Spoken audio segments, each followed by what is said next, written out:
And remember to hit the record button and not the power button. Because I've done that. I've hit the power button when trying to hit the record button, and of course it doesn't go very well. Hi! Welcome to Home Studio Quickies, the show where I answer a question that's either recent or relevant and will hopefully be helpful in the answering. This week, in kind of in response to the last episode, there is a comment from Jacob, and Jacob says, I feel like anywhere between 4 to 9 minutes is good for me. And also, I have a question, which is why we're here.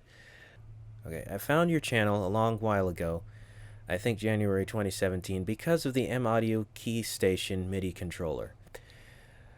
Around February 2018, mine stopped working, and so I got a new MIDI controller. This time, it's an Arteria Keylab, also a very good controller. Around February 2018, okay, whoops, well, I already said that. And then lo and behold, in December 2018, so about 11 months, it did the same thing that my M-Audio did before I gave up on it. Contact, both 5 and 6, or any other VST won't pick up the signal from my MIDI controller as I'm playing live. It records the actual MIDI code, and the VSTs are audible through playback, but it's silent and impossible to hear any feedback while I'm recording. I've tried checking my drivers, I've updated the software, I've updated the hardware, and I've explored many troubleshooting options in the DAW that I use, Reaper. Any thoughts or advice you could give me would be appreciated. I know I had one time my controller, my key station, quit recording MIDI, but you say yours is recording MIDI, so that's not a problem. But you can't hear anything. That is a problem. You can only hear during playback. So you've tried everything in Reaper. I'll probably have to look into this some more.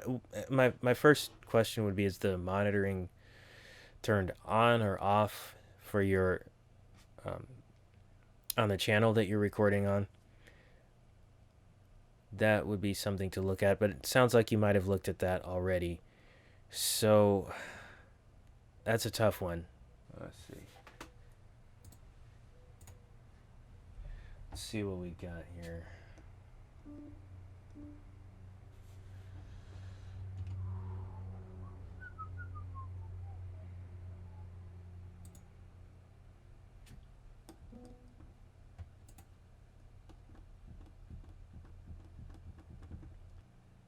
It's interesting. So I just looked at it in mine. There's an on and off switch. I don't know if you're using a Reaper Skin or the standard. Let's see. See if I can find it in the default layout. That would be the best.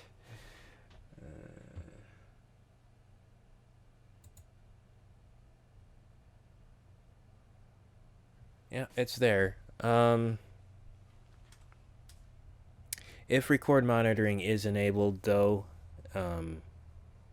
then I'm not sure what's going on. Next question on the Scarlett setup video. This is for outputs. And Smokey has a case of block capitalitis. How to get it out of earphones in the booth and out of speakers in studio? Well, I kind of need a little bit more information, like where is your Scarlett sitting? Getting the sound out of them is out of the outputs is easy enough. My setup right here, I have monitors. Let's point that one over there. You can actually see that one. And they're plugged in at the back of the Scarlett.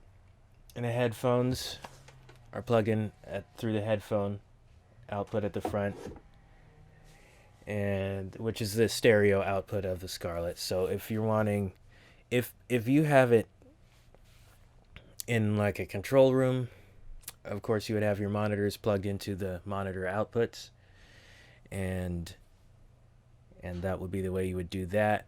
And let's say you have a booth and you want the sound to go to the vocal booth, you would use the headphone out and either have a very long headphone cable, or you could use what they call a headphone distribution amp, which essentially takes that signal from the headphone output and splits it into however many you need, maybe 2 or 4.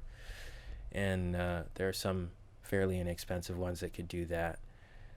So that would be how you would have the output going to headphones in the booth and monitors in the control room.